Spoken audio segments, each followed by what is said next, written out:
Good morning, good evening, depending on where you are in the world. My name is Roger's When and Adventures. Okay, and every week I talk with Frankie Kington here on this channel. He's also got a channel, The Wise Entrepreneur, and be sure to subscribe to our respective channels, Roger's When and Adventures and the one from Frankie Kington, not to miss one of the topics we talk about. And then one of them today, I've decided to talk about why do we need courage to face our fears? Why do we need courage to face our fears, and where does that come from, fears? So very quickly, fears is something that we have inbuilt in ourselves, is innate with us when we are born. It's quite simply to protect us. But to protect us from what if those fears become too much? Okay, so without further ado, let's have Frankie. So Frankie, over to you. So for you, what does it mean? Why do we need to have courage to face our fears? And have you got any fears yourself at the moment? And how, if you do, how do you manage it? Good evening, everybody. Hi. I would say it's a great question. The courage. Why do we need courage to face our fears? I think fear is a function which everybody has to overcome. False evidence appearing real, but fear can really help us push us forward and move our lives forward. Fear is a mechanism to protect us. Even when we go into business or be an entrepreneur, our families and our closest friends, they're the first ones to criticize, for fear that we're not going to make it, or fear that we're going to fail, or even fear that something may happen to us. Yeah, that's a good point, because what is not fear. Yeah, and I think fear. Yeah, The fear to be disliked, yeah, the fear to be happy, the fear to be successful, the fear of failure. Everything's there for our own progress and our own development, but it's a emotion which cripples everybody, and it can cripple a lot of people. But when you overcome it, that crippling gets a lot easier. You don't see it as crippling, you just see it as a function for you to get better and more confident and more courageous in what it is that you want to do in your life and in the world, in society. Okay, and then that's a good point, because very quickly I'd like to say on this one is that our family, when they say to us, oh, don't do this or don't do that because if you don't do it, what are you going to feel, that kind of thing. So they really want to protect us, but it's probably the wrong way to protect us. I think the good way to protect somebody is actually to give them hope and courage to do something, and that's probably the best way. But because it's so innate in us, we can't really blame our family to do that, because they think they protect us. But what I would say is that then so what I would say here is that the fear, your family fear you making success, don't they? Yeah, this is why. Family, Yeah, absolutely. So our family try to protect us, and most of the time they are genuine, because they think, like, let's say for example, we have an average education, we have an average success exam, for example, that kind of thing.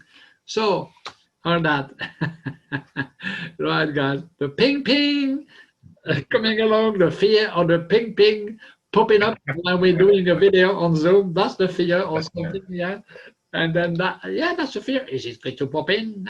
Ping. Anyway, so the fear is usually to protect us, because they want to avoid us to fall and get hurt. So that's what they're doing it for. But we must have the courage. We have to have the courage to break free. Like, not to mention the song from Queen.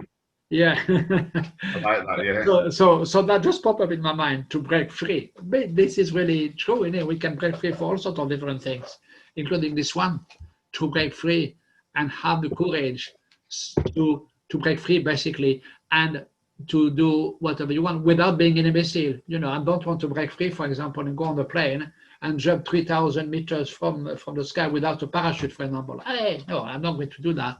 So yeah, so that would be a bit silly to go that far just to break free and then jump, just hoping. Again, Jose, did you say that about the parachute? Some people do that to overcome their own fears. Yeah. Some people suffer with a lot of fear, so they do challenges to overcome the fear. Oh yeah, with the parachute. Yeah, they're afraid of public speaking, but now we can public speak. Yeah, we can public speaking now, but I'm not going to mention this example. Videos like this, now we can do videos because we've overcome that fear. Yeah. Now we can speak to people on YouTube and videos. Yeah, and also in front of the public. But That's good. But I'm not going to mention that today in this video because if people have watched the last two videos on public speaking, he does repeat himself, this guy over there. No, I won't do the lab tonight, guys. I know I do, but I won't do it. So anyway, so fear. So what is fear? And is it real or is it just in your mind? No, it's a basic instinct to protect ourselves. It's a basic instinct from your own family to protect you. Okay, because there is nothing wrong against protecting your children, you know, your offspring and all that. There is nothing wrong protecting your family, your mom, your dad, etc. So I would say, so fear, we have a choice really. And I just pick up my phone here because I just had a little, here we are. So what is fear? We have here, fear has two meanings, or even three.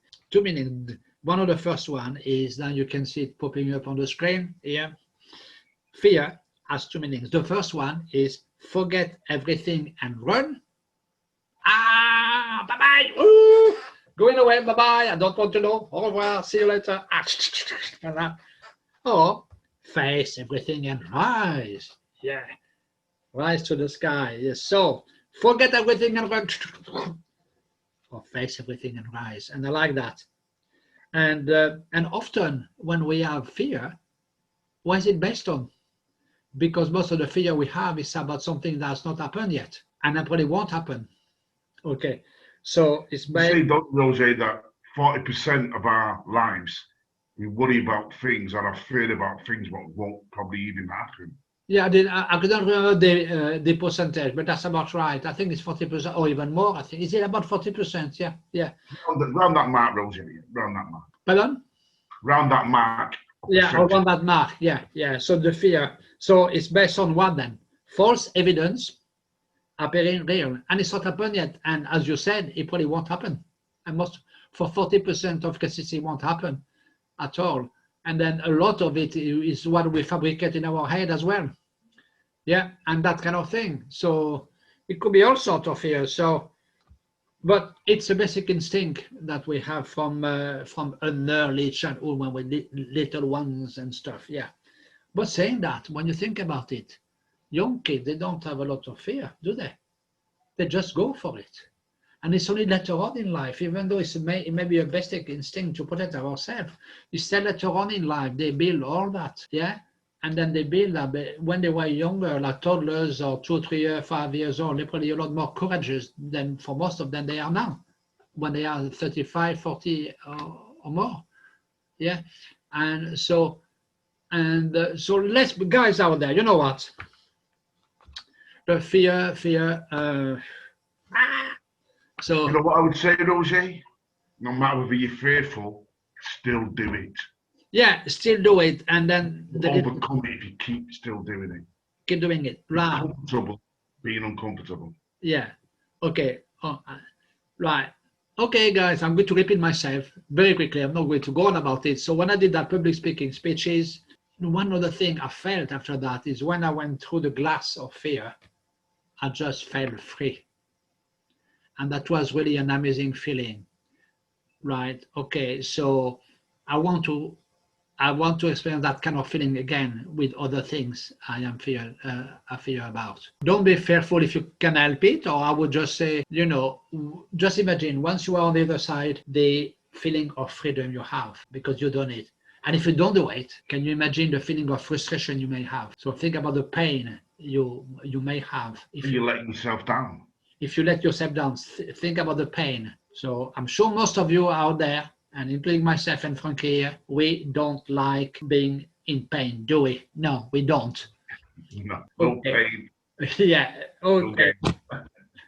Okay, guys out there. So that's the last word of this evening here with regards to fear. And I would say, to use the expression of Frankie, smile in the face of adversity. And why don't we say smile in the face of fear? Boom, bye-bye fear.